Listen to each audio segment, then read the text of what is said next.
안녕하세요. 가치 있는 교회 박찬호 목사입니다. 저희가 주일 오후에 예배 모임을 갖습니다. 저희와 함께 말씀을 나누고 또 신앙을 나누기 원하시는 분은 연락 부탁드립니다. 함께 믿음의 공동체를 세우기 원하오니 주의 뜻에 따라 함께 하기를 원하시는 분은 아래 연락처로 연락 부탁드립니다. 그리고 전체 말씀 이후에 저희 공동체를 위한 기도 제목을 공유합니다. 기도에 여유가 있으신 분들은 저희를 위하여 기도 부탁드립니다. 감사합니다. 2024년 4월 18일 누가복음 18장 18절부터 30절까지의 말씀을 가지고 함께 묵상과 기도 그리고 나눔의 시간을 갖겠습니다.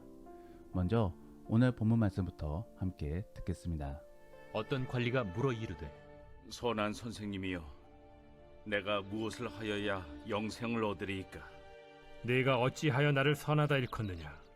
하나님 한 분 외에는 선한 이가 없느니라. 네가 계명을 안 하니 간음하지 말라, 살인하지 말라, 도둑질하지 말라, 거짓 증언하지 말라, 내 부모를 공경하라 하였느니라. 이것은 내가 어려서부터 다 지켰나이다. 예수께서 이 말을 들으시고 이르시되 내게 아직도 한 가지 부족한 것이 있으니 내게 있는 것을 다 팔아 가난한 자들에게 나눠주라. 그리하면 하늘에서 내게 보화가 있으리라. 그리고 와서 나를 따르라.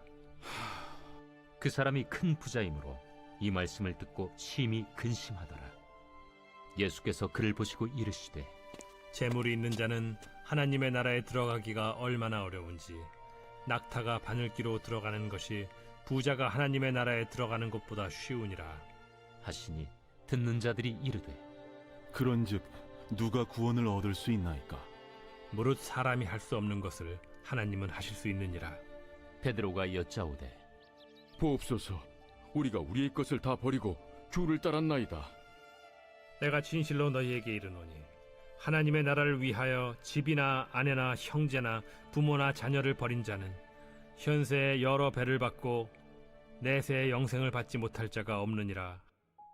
요즘에 살펴보고 있는 누가복음 말씀들을 떠올려보면 누가는 구원과 함께 부와 관련된 오해들을 집중적으로 조명하는 것 같아 보입니다. 그래서 이전 내용에서는 바리새인과 관련된 이야기들을 계속적으로 전해주고 있으며 동시에 그러한 바리새인들이 구원을 얻을 수 있는지도 말해주었습니다. 오늘 본문에서도 마찬가지의 흐름으로 전해지고 있는데 오늘 본문에서는 바리새인이 아닌 부자 청년이 등장하고 있습니다. 특별히 오늘 본문에서는 어떠한 관리로 표현되고 있지만서도 마태복음 19장 말씀에서는 그를 부자 청년으로 말하고 있습니다. 즉 어린 나이에 이미 권력과 부 그리고 명예까지도 다 소유한 엄청난 사람이었던 것이지요. 그런데 이제는 그러한 사람이 구원까지도 얻기 위하여 예수님께로 찾아와 어떻게 하면 구원을 얻을 수 있는지를 묻고 있습니다.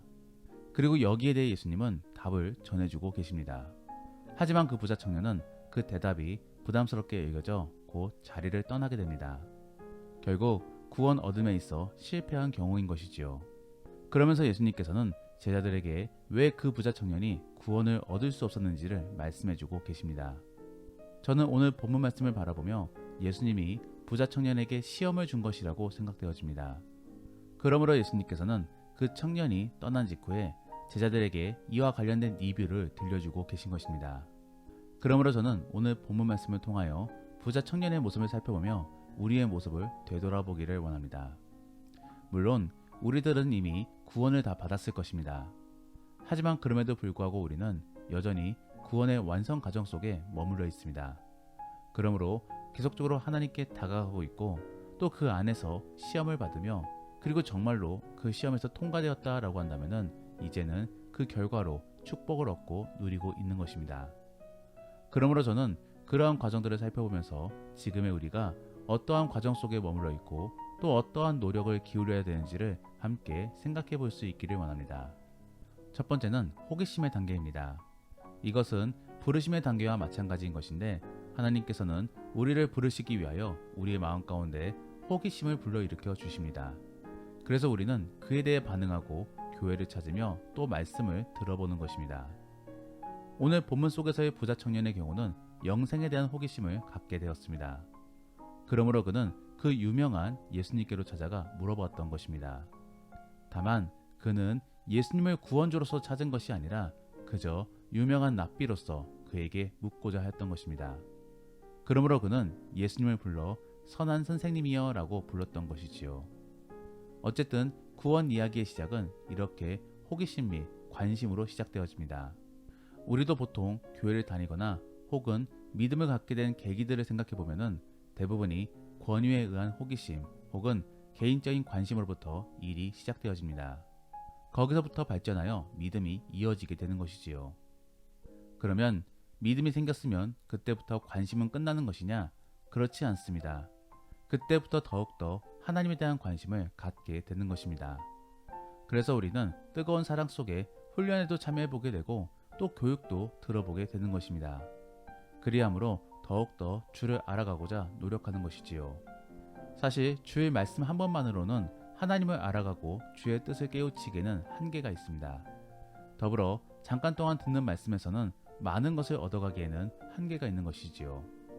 그러므로 진정으로 믿음을 가지고 있고 또 주님을 사랑하는 사람들은 그에 대한 호기심 및 관심 등으로 인하여 교육 및 훈련에 참여하게 되는 것입니다. 여러분들 스스로를 한번 떠올려 보십시오. 지금의 여러분들은 어떠하십니까? 저와 같은 경우에는 지금도 말씀을 준비함에 있어 새로 알아가는 부분들이 있고 또 미처 생각하지 못했던 부분들을 다시 한 번 더 배워가는 부분들이 있습니다. 그러므로 설교를 준비함에 있어 더욱더 깊이 빠져드는 부분들이 있는 것이지요. 그래서는 이렇게 새로 깨우친 부분들을 다른 사람들에게 말해주고 싶어 합니다.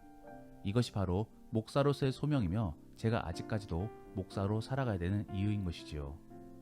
저는 모든 사람들이 다 저와 같아야 된다라고는 생각되지 않습니다. 목회자가 아닌 이상은 저처럼 빠질 필요는 없는 것이지요. 다만 관심은 가지고 있어야 됩니다. 하나님에 대한 호기심 및 말씀에 대한 궁금증은 가지고 있어야 되는 것입니다. 사랑하는 성도 여러분, 주께 가까이 나아가고 싶다라고 하신다면 결국은 말씀이 답입니다. 말씀을 가까이 함 속에 거기서 깨달아지는 내용들을 가지고 기도해 보시고 묵상해 보시기를 바랍니다. 그러면 하나님의 음성을 들어보실 수 있을 것입니다. 그러한 복된 그리고 성령 충만한 성도들이 될 수 있기를 원합니다. 그리고 두 번째 단계로는 시험의 단계입니다. 호기심으로 하나님께 찾아갔다 할지라도 하나님께서는 반드시 우리에게 시험을 주십니다. 왜냐하면 그를 통해 우리는 성장할 수 있기 때문입니다. 오늘 본문에서도 예수님께서는 부자 청년에게 시험을 하나 내리고 계십니다. 그것은 바로 자기 재산을 가난한 자들에게 다 주고 자기는 예수님을 따르라 라는 것입니다. 부자 청년에게 있어 이러한 말들은 어떠한 의미로 다가왔겠습니까? 아마도 제 생명을 달라라고 들렸을 것입니다. 그에게 있어 지금 소유하고 있는 부와 또 누리고 있는 환경들은 너무나 컸을 것입니다. 그리고 목숨같이 소중했을 것입니다. 그런데 이러한 것들을 모두 포기하라는 말은 너무나 쉽지 않은 말인 것이지요. 여기에 대해 부자 청년은 결국 통과하지 못하였습니다. 그래서 돌아갔던 것이지요. 하지만 아브라함의 경우는 어떻습니까? 그에게 있어 가장 소중한 것은 아들이었습니다. 그리고 결국 그 아들을 바쳤습니다. 그 덕분에 아브라함은 미리 준비해 주시는 하나님, 곧 이레의 여호와를 깨닫게 되었습니다. 그래서 그는 더욱더 믿음이 성장하게 된 것입니다. 하나님께서는 호기심 및 관심으로 우리를 불러일으켜 주시고 그 다음으로는 반드시 시험을 내주십니다. 그리고 그를 통해 우리를 성장시켜 주시기를 원하시는 것이지요. 여러분들 한번 생각해 보십시오. 여러분들의 신앙생활 속에서 보통 언제 시험에 빠지는지를 말입니다.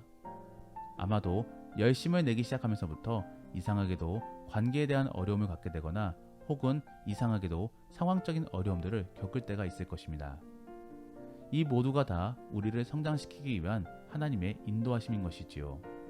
아마도 대부분의 사람들은 나에게 잘못이 있거나 혹은 공동체 또는 영적 상황의 문제로 인식하게 될 것입니다. 하지만 그렇지 않습니다. 어찌 보면 하나님의 탓인 것이지요. 하나님께서는 우리를 성장시켜 주시기 위해 시험을 주고 계신 것입니다.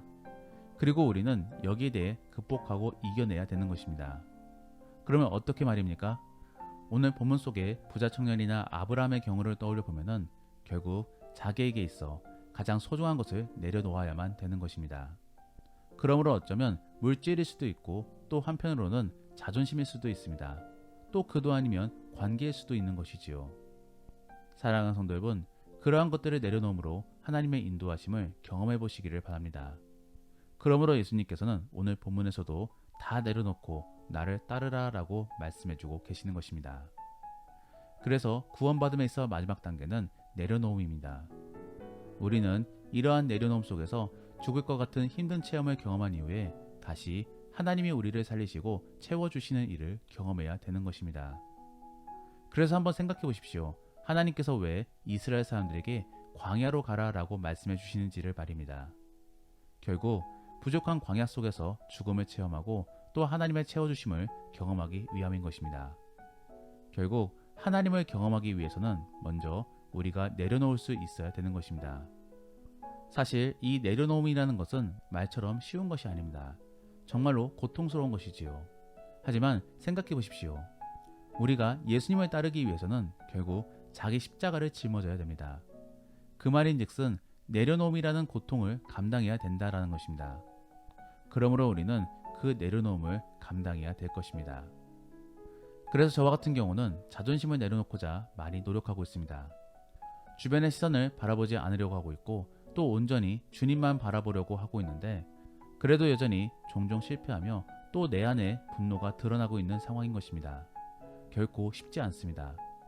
그러므로 그때마다 또다시 회개하며 내려놓기를 위해 고분분투하고 있는 중인 것이지요. 사랑하는 성도 여러분, 각자에게 있어 내려놓아야 될 부분은 무엇입니까? 한번 생각해 보시면서 내려놓기를 결단하시기를 바랍니다. 그래야만 우리는 주께서 주시는 축복을 누릴 수 있는 것입니다. 오늘 본문에서도 보면은 베드로가 예수님께 이렇게 말하고 있습니다.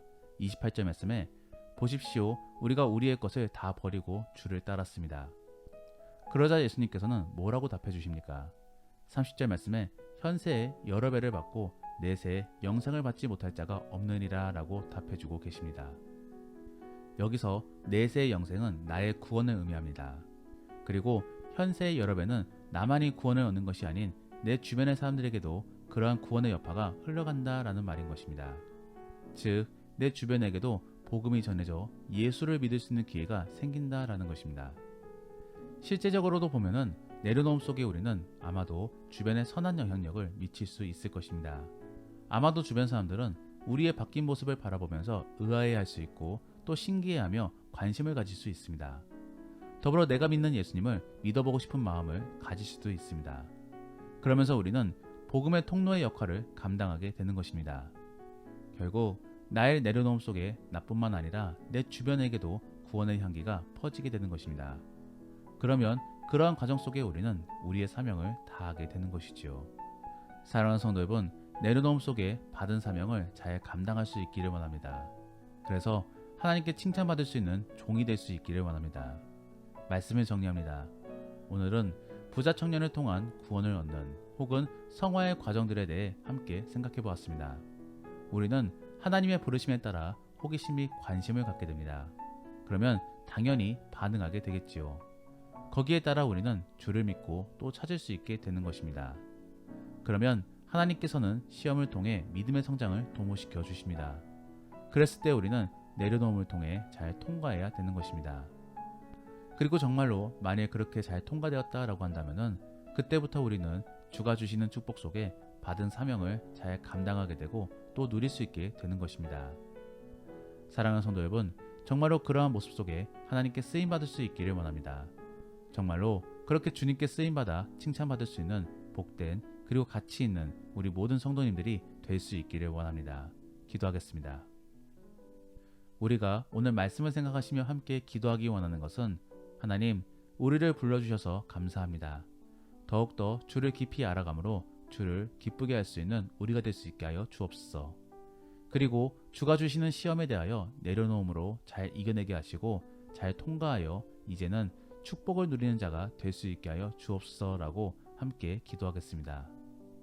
더불어 오늘 본문 말씀을 가지고 믿음의 나눔이나 혹은 가정 예배를 드린다라고 하신다면은 내가 교회를 가게 되었거나 혹은 진정으로 믿음을 갖게 된 계기는 무엇이었는지를 생각해 보시며 서로 나누어 보시기를 바랍니다. 그리고 내가 시험에 빠졌을 때의 상황을 다시 한번 더 복귀해 보시며 그때 내가 어떻게 생각하고 행동했어야 되었는지를 한번 서로 나누어 보시기를 바랍니다. 그러면 이제 주님과 함께 깊은 대화의 시간을 갖겠습니다. 오늘 하루도 주 안에서 승리하시기를 바랍니다.